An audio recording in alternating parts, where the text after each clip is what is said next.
Today's meeting covered a wide range of topics, including ongoing discussions on transgender athletes and the continued hate and vitriol directed at players online. There are no immediate eligibility matters affecting the WNBA. Yes, there are. And we strongly denounce the bad faith efforts to use these topics to demean or marginalize others. In other words, we have no idea how to handle this. Well, and they say there's no matters at hand they have to deal with. There are. Yes, two. Because with Enes Kanter and Royce White declaring their eligibility, right. I looked through the 409-page plea bargain, basically sort of constitution that the WNBA has. And it says that to be eligible, you have to be a, quote, woman. One remark about transgender athletes potentially entering the WNBA has sparked a debate the league probably never expected to become this intense. What initially sounded like a straightforward defensive inclusion quickly turned into a much broader fight, with fans now questioning where the league intends to set its boundaries and what those decisions could mean for the long-term future of women's basketball. Yet one piece of this entire controversy has received surprisingly little attention. What happens if this argument eventually moves beyond league statements, media reactions, and social media debates, and starts directly affecting the players themselves? The WNBA, which says, some of their coaches have been saying, that men who identify as women should be eligible to play in the league, okay? Now, there's a French superstar, 21 points she's averaging, and by she, I mean he, 20 rebounds a game, okay? I want to tell you what's going to happen when the Democrats get back in office. You know what's going to happen? The transgenders are going to sue. They're going to sue the WNBA for gender-based discrimination under the 1964 Civil Rights Act that our ancestors fought for. Here we go again. Barack Obama appropriating black justice for white gays. Here we go. The WNBA should be enjoying a period where basketball is doing most of the talking. Yet somehow the league keeps finding itself pulled into a political and cultural drama that feels less like a professional basketball season and more like a streaming series that gets another season every time viewers think the story might finally settle down. Every controversy seems to create another storyline. Every storyline produces another reaction, and before one argument has even finished, a completely different issue suddenly takes over the spotlight. Meanwhile, Sophie Cunningham, because of the statements that she made about biological boys playing in women's sports, she is getting booed on and off the court. People are being even more aggressive towards her. Anti-trans and pro-trans protesters are now facing off at games, literally inside the arenas and outside beforehand. Meanwhile, at every single interview, players are getting hounded to give their opinions. And then, of course, you have the coaches. I don't know if you guys have noticed this, but Indiana Fever coach Stephanie White, I believe her name is, she seems completely disconnected from her players, Caitlin Clark and Sophie Cunningham. Sophie Cunningham is going through all these things. Obviously, Caitlin Clark has been attacked and vilified for years now, and Stephanie White has nothing to say about anything. Now, the newest flashpoint centers on transgender athletes, with the league emphasizing inclusion and saying the subject deserves to be discussed with respect, while critics continue pushing a far more basic question that has become difficult to ignore. If the WNBA is willing to defend the possibility of transgender participation, then where exactly does the league intend to establish the boundary for eligibility in a professional competition specifically built around women's basketball? The girls were holding signs supporting Sophie Cunningham following her comments about transgender participation in women's sports, and the WNBA ruled that the interaction violated its fan code of conduct, the Storm issuing an apology for the incident afterwards. Sophie, without sort of revisiting the actual issue that brought us to this point, I would just love if to get your thoughts on the league's discipline of an owner over a fan interaction. Yeah, you know, I think I have a very clear and strong perspective on this. With that being said, though, I think I know that people are not always going to align and agree. I totally understand that. And before the argument moves any further, there is a major fact that often disappears beneath all the anger and viral commentary. There is not currently a transgender woman competing in the WNBA, and the league has never had a player who was male at birth take the court in WNBA competition. So this dispute is not about an existing transgender athlete replacing another player on a roster. It is about eligibility language, future policy, and what the league might decide if that situation ever becomes real. There are men now threatening to join the WNBA, blatantly proving that women were right to choose the bear. Also, a bunch of Sophie Cunningham. So, before anybody gets confused, it's not the setup to a joke about the NBA finally discovering women's basketball. Former NBA players Enes Kanter, Freedom, and Royce White have recently announced that they intend to declare for the WNBA draft, arguing that if the league is going to allow players to identify as women, then apparently they should be allowed to play too, right? So what it is it sounds like these guys are making a statement on transgender women, but they're not. That difference is important because the wording in the WNBA's current collective bargaining framework states that only players who are women are eligible to compete. Yet the public-facing rules do not clearly provide a detailed explanation of exactly how that definition would be applied in every possible circumstance. That uncertainty is one of the biggest reasons the argument has grown so quickly. Supporters view the issue through the lens of inclusion, while opponents worry that a broader policy could eventually raise serious questions about competitive balance in women's basketball. And that leads directly to another question people keep asking. Why is the WNBA dealing with this debate now, when there is no current transgender player in the league? The answer is that the issue has been developing for years, but several developments in 2026 pushed it directly into an already crowded WNBA news cycle. The latest surge in attention came after remarks from Indiana Fever guard Sophie Cunningham, followed by a response from the WNBA. But the league did not announce that a transgender athlete was entering the league. It did not unveil a new draft prospect, and it did not reveal that a biological male had signed with a WNBA team. Instead, the league pushed back against what it characterized as attempts to manufacture controversy around transgender participation, and stated that there were no current transgender eligibility situations affecting WNBA players. NBA facing a culture war sparked by Sophie Cunningham. So the Indiana Fever Guard's mission to, quote, protect young girls in the locker room has become a right-wing flashpoint, so much so that two former NBA players are declaring for the 2027 WNBA draft. Ness Cantor and Royce White both say they suddenly identify as women. Now, White even unveiled a new wig, saying he's in his feminine era. Now, I just want to be clear, no openly trans woman has played in the WNBA. League policy simply states that only women are eligible. In practical terms, the league was basically telling everyone that there was no immediate situation to panic about. But trying to convince the internet to relax is about as successful as telling a basketball not to bounce after it hits the floor. Rather than fading away, the discussion became even larger, because debates over transgender participation in professional sports almost never remain limited to the actual sport. Once the league's anti-hate task force became part of the broader conversation, another set of questions appeared. If inclusion is going to remain one of the WNBA's guiding principles, what would the actual eligibility standards look like in practice? Would there be medical criteria? Would competitive balance be considered? Would different circumstances require different standards? And most importantly, would the league explain those rules clearly enough that players, coaches, organizations, and fans could understand the limits without having to interpret complicated policy language like the terms and conditions everyone accepts on a phone without reading? Those questions are significant because professional sports are not simply social spaces where participation is decided entirely by personal preference.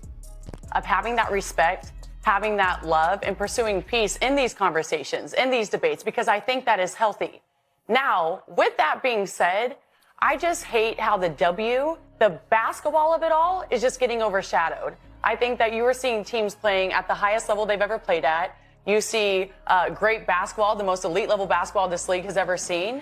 And it just makes me sad that all this kind of drama and things that truly don't matter are getting overshadowed. The basketball is getting overshadowed. And so my biggest thing is love and respect. I think there's room for absolutely everybody. We don't always have to agree, but that respect and love definitely has to be there. They are competitive systems organized around eligibility requirements, physical matchups, athlete safety, and rules designed to create what the league believes is a fair playing environment. That is a major reason the transgender discussion has become so emotionally intense, because the disagreement is not limited to politics or identity. People are also debating what fairness should mean inside an elite professional league for women, and somehow that issue represents only one part of the WNBA's non-stop controversy cycle. While league officials are being asked to address a possible future eligibility question, they are simultaneously dealing with disputes happening during actual games, and very few players have been pulled into more of those debates than Caitlin Clark. At this point, Clark sometimes feels like a walking breaking news alert. Whenever something happens around her, someone immediately has a take, someone has video of the moment, and someone is already building an argument online before the final buzzer has even sounded. The amount of physical contact Clark has faced has repeatedly become a major subject among fans, especially those who believe referees have not done enough to protect her from dangerous or overly aggressive plays. That criticism became even louder after an incident involving Phoenix Mercury forward Alyssa Thomas. When Thomas made contact with Clark near the neck area and there was no immediate foul call or on-the-spot review of the play, WNBA leadership announces they're having an emergency meeting to discuss what they're going to be doing with the W and WNBA. We have to identify what it is. Literally, they put a task force together to discuss the growing drama around transgender athletes because they got humiliated.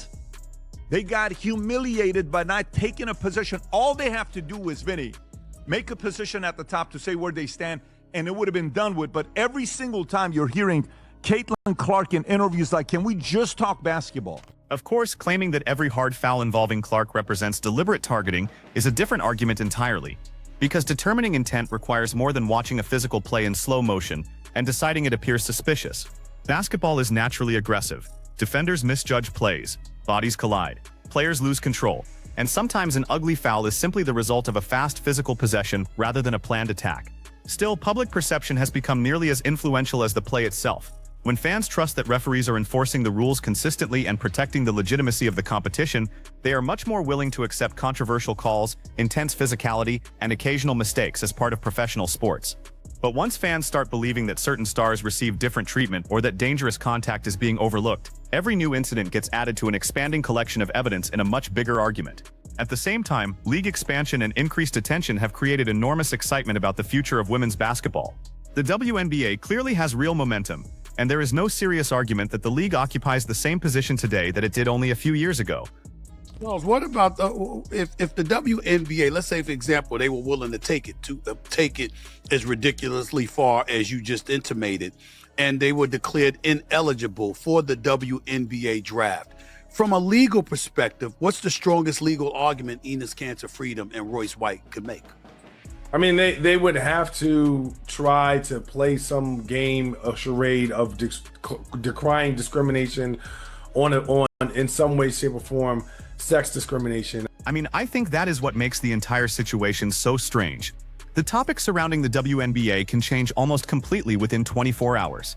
One day, fans are discussing an incredible performance or an important matchup. The next day, the entire conversation revolves around officiating. Then it becomes Caitlin Clark, Sophie Cunningham, player safety, politics, transgendered eligibility, or another controversial moment that suddenly takes over social media. Sometimes it feels like the WNBA accidentally created a marketing formula where nobody knows what tomorrow's headline will be, but everybody knows they will probably have a strong opinion about it. That unpredictability has led some critics to argue that the league is becoming more famous for drama than for basketball. Obviously, that description goes too far because basketball is still the foundation of the WNBA, and controversy exists in every major sport. The NFL has constant disputes. College athletics is filled with them. Even golf occasionally creates enough chaos to make people forget that the basic goal is still just hitting a small ball into a hole. The danger begins when fans recognize the controversy more quickly than they recognize the competition, and that is exactly the territory the WNBA has to avoid. Says we have to protect women's basketball from biological men. The obvious question is, from who? It's actual men, you know? So is anybody playing in the WNBA right now who wasn't assigned female at birth? No, there's nobody. There's not a trans player dominating the league. There's not a trans player taking somebody's roster spot. There's no trans player destroying the competitive balance of the WNBA. The WNBA is discussing transgender eligibility policy because the issue has become politically and publicly controversial. Consider Sophie Cunningham and how many completely different debates have suddenly crossed paths with her career. Her remarks about transgender participation created national attention, while her physical approach on the court and her willingness to publicly defend Caitlin Clark placed her in the middle of a separate argument about toughness, player protection, and how opponents treat Clark. Then political commentary entered the picture, followed by protests, social media battles, and league responses. Almost overnight, a professional basketball player who would normally be evaluated primarily through shooting, defense, rebounding, playmaking, toughness, and team impact started appearing in political and cultural discussions far outside normal basketball coverage. That is not automatically Cunningham's responsibility. It is often what happens when athletes become part of larger cultural disputes, and the WNBA has openly participated in those discussions for years. The league has publicly supported LGBTQ+ advocacy and inclusion programs and has consistently positioned itself as one of the more progressive organizations in major American professional sports. The WNBA has also included players who have publicly identified as transgender or non-binary, including Laisha Clarendon, whose experience helps show why this issue is more complicated than simply saying the league has suddenly decided that men can play women's basketball. That distinction remains extremely important. She didn't have to do this. And I think that's what people need to understand here is Sophie is already successful. She's already an incredible athlete with a great platform. She could have easily stayed silent or quiet on this issue like so many other female athletes have. And honestly, I think that would have probably been the safer decision in this case. But we've seen what happens when women stand up and speak up about this issue. There's often a lot of criticism and immediate consequences that follow, people questioning their... The WNBA has not abruptly become a league where biological men are actively competing against women. What exists instead is an increasingly intense argument over how the league's eligibility structure should be interpreted, and whether the current rules are clear enough for everyone to understand. In a strange way, that uncertainty makes the debate even more fascinating because the argument is happening before the hypothetical athlete at the center of it even exists in the league.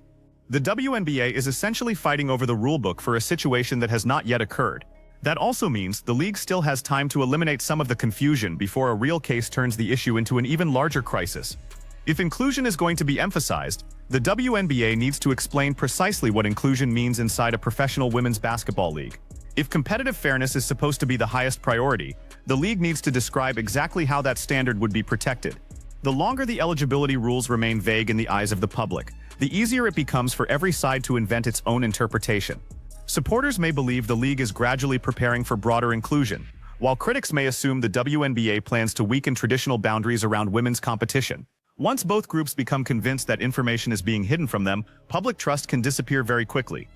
The WNBA is insulated in a lot of different ways as a private organization in terms of who it does and does not allow to participate in its sports league. And so from a civil rights perspective, even if they were to entertain that, they would have to establish their membership in a protected class. Federally speaking, transgender people have not been designated a protected class, but there is a way to get to that sort of legal theory by way of sex discrimination. They, to my knowledge and to everything that they've put out, have not yet undergone any sort of gender dysmorphia treatment. Meanwhile, an actual basketball season is still being played underneath all of this. Caitlin Clark still has games on the schedule. Sophie Cunningham still has games to play. Teams still have postseason goals. Players are still chasing championships, contracts, records, and careers. Fans still want to watch what happens when the score is tied and someone has to make a shot under pressure. That should remain the center of the WNBA story. Instead, the league has entered a bizarre period where one conversation can start with a hard foul, shift into a Caitlin Clark debate, somehow bring Sophie Cunningham into the middle of it, take a sharp turn toward transgender sports, and eventually end with thousands of people arguing about politics. Controversy can deliver enormous numbers of clicks in a short period of time, but championships are what create sports history. Online outrage can own an entire weekend, but memorable basketball creates supporters who keep watching season after season. And right now, the WNBA has something much more valuable than internet controversy sitting directly in front of it. The league has world-class athletes, new stars, established legends, additional markets, record levels of attention, and an expanding audience discovering women's basketball in numbers that would have seemed unrealistic not very long ago. That is an opportunity the WNBA cannot afford to throw away. It comes down to two things: fairness in women's sports and inclusion for transgender athletes. Both are important. The difficult question is, how do you balance the two? Let's start with the science. Researchers generally agree that going through male puberty creates average physical differences. Things like height, muscle mass, strength, bone structure and density, and cardiovascular capacity. Hormone therapy can reduce some of those differences, but the scientific debate is whether those changes eliminate enough of the advantages associated with male puberty to create fair competition in every. The question is not whether the WNBA should avoid difficult subjects completely, because every large institution eventually encounters issues that are complicated, divisive, and uncomfortable. The bigger question is whether the league can handle those subjects without allowing them to overwhelm the basketball itself, and that is where the WNBA has to be extremely careful. It does not need to erase controversy from the sport. It needs to make sure controversy never becomes the sport's primary attraction. Caitlin Clark should not have to be involved in another dangerous-looking collision for people to pay attention. Sophie Cunningham should not have to become a figure in a national political dispute for casual fans to learn her name. And transgender eligibility should not dominate headlines indefinitely before the league has even publicly established clear standards for how a future situation would actually be handled.